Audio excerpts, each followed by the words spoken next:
বিসমিল্লাহির রহমানির রহিম।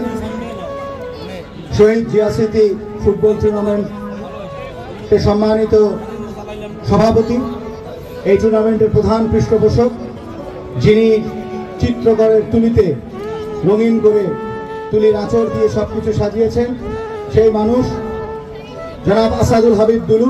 উপস্থিত আছেন বাংলাদেশ জাতীয়তাবাদী দল বিএনপির জাতীয় স্থায়ী কমিটির সদস্য জনাব আমির খসরু মাহমুদ চৌধুরী। উপস্থিত আছেন বাংলাদেশ জাতীয়তাবাদী যুব দলের সাবেক সভাপতি জনাব মোয়াজ্জেম হোসেন আলাল ভাই। উপস্থিত বাংলাদেশ জাতীয়তাবাদী দল কেন্দ্রীয় নির্বাহী কমিটির উপদেষ্টা মণ্ডলীর সদস্য, বাংলাদেশ জাতীয়তাবাদী পঞ্চগড় জেলা বিএনপির সদস্য সচিব আমার প্রিয় বড় ভাই আজাদ ভাই।